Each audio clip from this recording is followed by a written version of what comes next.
En un mundo donde la inocencia debería ser la norma y la alegría el pan de cada día, a menudo nos encontramos con realidades ocultas, donde las sombras del acoso escolar acechan en los rincones más inesperados.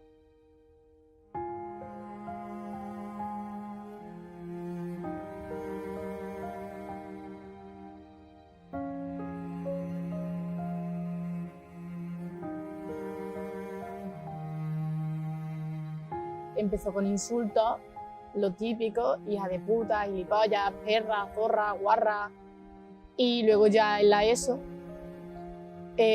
fue como que ya me tenían motes puestos y gente que yo ni conocía, sabía quién era, me señalaba por los pasillos cuando yo iba al baño, me llamaban disléxica, y es que yo no sabía ni lo que era ser disléxica.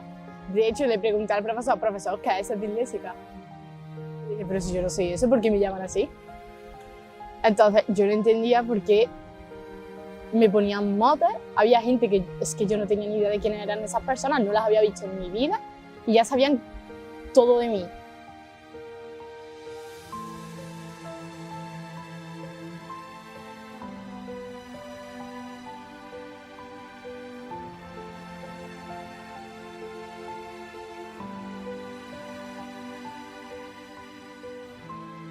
Fue una mañana, cuando a las 8:30 de la mañana pues tenía como un pequeño granito en el ojo y llegó a mi cuarto llorando, diciéndome que ella no quería ir a clase. Mamá, yo no quiero ir a clase, mamá, yo no quiero ir a clase. Yo le decía, hija mía, tú no tienes nada para no ir a clase, y la mandamos al colegio. Yo le dije a mi marido ese día, en media hora nos están llamando. Y efectivamente así fue. A las 9:05 de la mañana pues la tutora nos estaba llamando. Al parecer la niña había entrado por la portería pidiéndole al portero un parche para taparse en el ojo. Entonces ahí decidimos ir a por mi hija al colegio. La niña se rompió, estaba llorando como una magdalena. Ese día recuerdo perfectamente que le dije a la directora del centro, os habéis cargado a mi hija. Nos la llevamos a casa. Lo mismo que le dije eso a la directora, le dije que mi hija iba a volver al centro y que o bien la iba a acompañar ella dentro de clase o bien la íbamos a acompañar nosotros mismos. Porque mi familia, como le dije a la directora, esto es una familia de valientes. Llegamos a casa con la niña, empezó a contarnos pues muchísimas cosas de las que nosotros éramos desconocedores. Volvimos al centro escolar, nos recibió la directora del centro escolar. Y efectivamente, pues claro, el centro escolar en ese momento pues reconoció que, vamos, la niña no tenía nada en el ojo para no querer entrar, sino lo que tenía era miedo.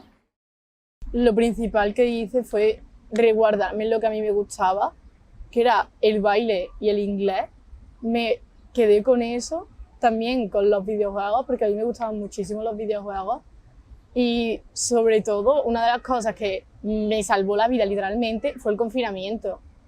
A mí el no ir a clase durante tanto tiempo es que me salvó la vida, porque yo estaba súper feliz en el confinamiento de no tener que ir.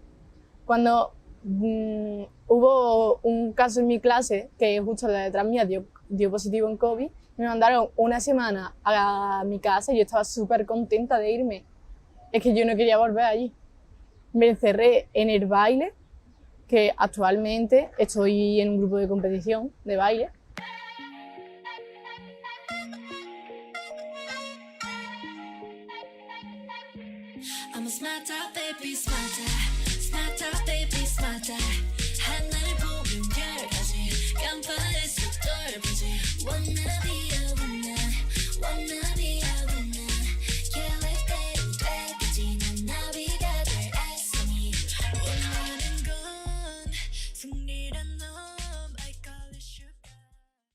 Tuve que cambiar de centro, tuve que ir al psicólogo también, ir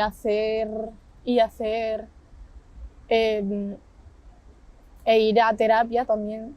Bueno, eso me ayudó muchísimo, pero claro, tuvo que pasar su tiempo. Estuve 1 año, 2, por ahí, yendo al psicólogo, terapia, de todo, tomándome medicamentos. venía diciéndome que ella no tenía ningún problema, que ella venía porque sus padres le habían dicho que viniese y que ella ya no tenía ningún problema. La sintomatología que presentaba Mía responde a un trastorno neurológico funcional o lo que antes se conocía como un trastorno conversivo. Es decir, existían unos movimientos bruscos, incontrolados, involuntarios, que ella muchas veces no era ni consciente y en la que sus manos, sus extremidades, el cuello, tenían como una especie de espasmos que llegaba a hacerse daño hasta ella misma con esos mismos movimientos.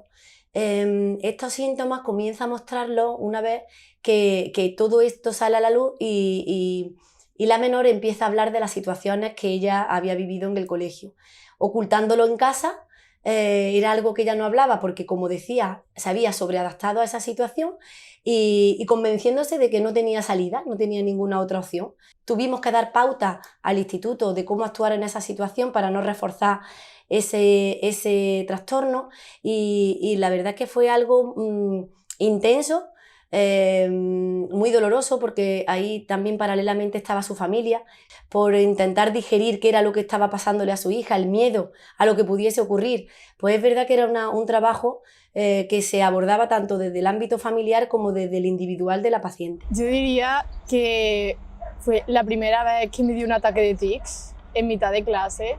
Estábamos en lengua, corrigiendo unas actividades y me empezaron a dar tics de cabeza, se me empezó a mover la cabeza involuntariamente.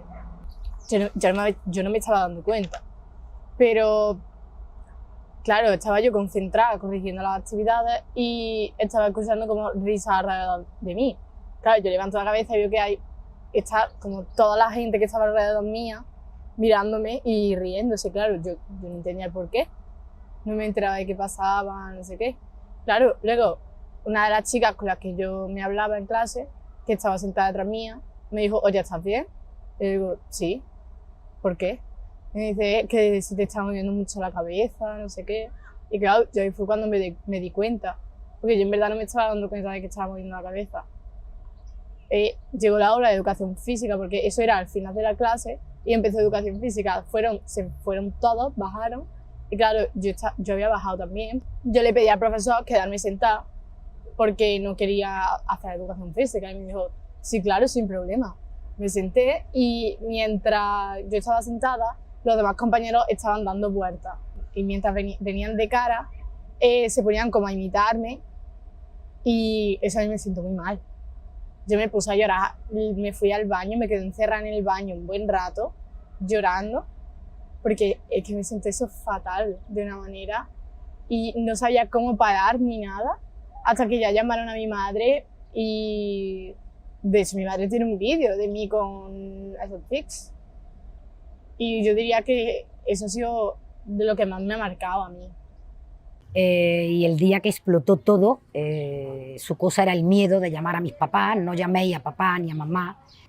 Nosotros jamás hemos visto a nuestra hija en las circunstancias de los movimientos que ella tenía del cuello en ese momento, que su mente generó.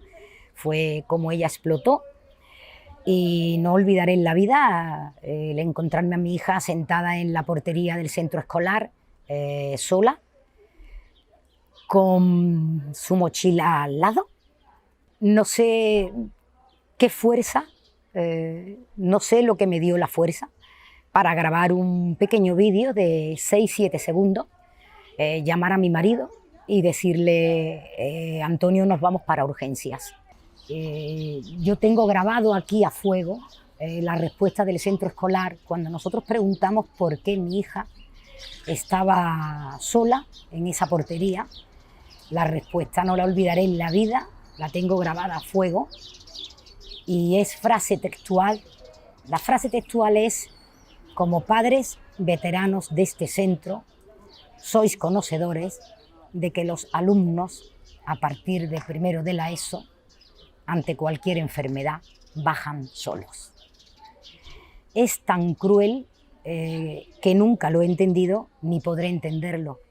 Ese camino hacia urgencias con mi hija, que estaba sola allí en portería, sin ningún adulto que la acompañara, el ver a tu hija moviendo la cabeza de un lado para otro sin saber si le puede dar algo, porque yo no soy médico, soy una madre, Cuando la niña nos cuenta que lleva así muchísimo tiempo, más de hora y media, muchísimo tiempo, nosotros nos vamos para urgencias y la situación que yo viví allí como madre no se la deseo a nadie, porque no nos dieron tiempo prácticamente ni a entrar cuando nos quitaron a nuestra hija. A mi marido lo dejaron en la puerta y pues prácticamente te acusaban de madre negligente, porque la niña contaba el tiempo que llevaba viviendo ese proceso y nadie podía entender cómo se había tardado tanto tiempo en llegar con la niña allí. Y ese momento cuando los médicos salen y me comentan que es claro y evidente que mi hija sufre acoso escolar. Mía y su madre Pilar acudieron a mi consulta en mayo del año 2022. Fue primero Pilar, a solas, quien me comentó con detalle las circunstancias de acoso escolar que estaba sufriendo su hija desde hacía aproximadamente casi 3 años. Mía tenía entonces 13 años. Lógicamente su madre estaba muy preocupada por todo y en el centro se había activado el protocolo de acoso. Mía en la consulta se mostraba en silencio, inhibida, sin querer hablar de su problema. El problema del acoso escolar es cada vez más frecuente en nuestra sociedad, entre los niños y jóvenes, y se suma en gran medida el ciberacoso por las nuevas tecnologías. Es importante actuar a tiempo. Cuando tenemos algún caso, lo que hacemos es ponerlo en conocimiento del trabajador o trabajadora social del centro de salud para que oriente a la familia. En este caso quiero agradecer el trabajo de mi compañera Anaí, que fue de una gran ayuda. En la lucha contra el acoso escolar, la justicia desempeña un papel fundamental. A menudo, las víctimas y sus familias se enfrentan a desafíos legales muy complejos, intentando encontrar esa anhelada justicia y protección. Le preguntamos a un experimentado abogado en casos de acoso escolar sobre la responsabilidad legal que pudieran tener tanto profesores como centros escolares. Pues mira, yo creo que en muchas ocasiones mucho más de lo que ellos se piensan. Ellos se creen que simplemente con dar su teoría o dar su práctica en la asignatura que corresponda, con eso terminan su actuación. Nosotros desde Jurisconsulting Abogados entendemos que no, que su actuación llega mucho más allá. O sea, cualquier acto de desprotección a un menor puede llevarle a sentarse en un banquillo. Que en muchas ocasiones lo que hacen es ocultar esa situación. Cuando nosotros creemos que los colegios incluso deberían de priorizar esa situación y ser noticia porque han evitado cualquier situación de acoso poniendo en funcionamiento el protocolo, o incluso si tienen que reprender a sus profesores o los tienen que, pues no sé, educar también en estos aspectos, deberían hacerlo. Es muy duro ver cómo tu hija va con miedo a clase, porque al final te das cuenta de que ella iba con miedo, con mucho miedo. Es muy duro ver cómo se ampara a las personas que acosan, cómo se exculpa, cómo se excusa a las personas que acosan y cómo al final pues es la persona acosada la que tiene que cambiar su vida. Recuerdo brutalmente también la llamada de la mamá, de la niña que acompañaba a mi hija ese día por los pasillos, mientras se decidió el llamar a la familia para que fuéramos a recoger a la niña. La llamada de esa madre, creo que fue al día siguiente o a los 2 días, diciéndome: te tengo que contar que tu hija le iba diciendo a la mía, por ahí me tiraba yo. Es algo que nunca se nos había pasado por la mente, pero desde la llamada de esa mamá, nosotros realmente ha habido muchos momentos en los que hemos tenido miedo de lo que nuestra hija pudiera ser. Yo he tenido miedo de que mi hija pues no estuviera aquí hoy con nosotros. He tenido mucho miedo. Es algo que como persona, como madre, pues me ha hundido totalmente, me ha hundido. Juré allí también que crearía algo, porque esa noche yo entré a internet y busqué quién podía ayudarme y me encontré sola. Nadie podía ayudarme, nadie me orientaba. Entonces, al final, todo esto lo hemos convertido, esa es la causa del nacimiento de Mía, y lo hemos convertido en ayuda y apoyo para otras familias. Pero el temer por la vida de tu hija es muy duro. Yo, en sexto de primaria, me planeé detrás del cuaderno de naturales un plan de suicidio. Porque yo, si el confinamiento no hubiese llegado a existir, yo es que no estaría aquí, yo es que me habría matado. Que hay muchas personas que dicen, nah, eso es cosa de niños. Las cosas de niños te pueden matar perfectamente.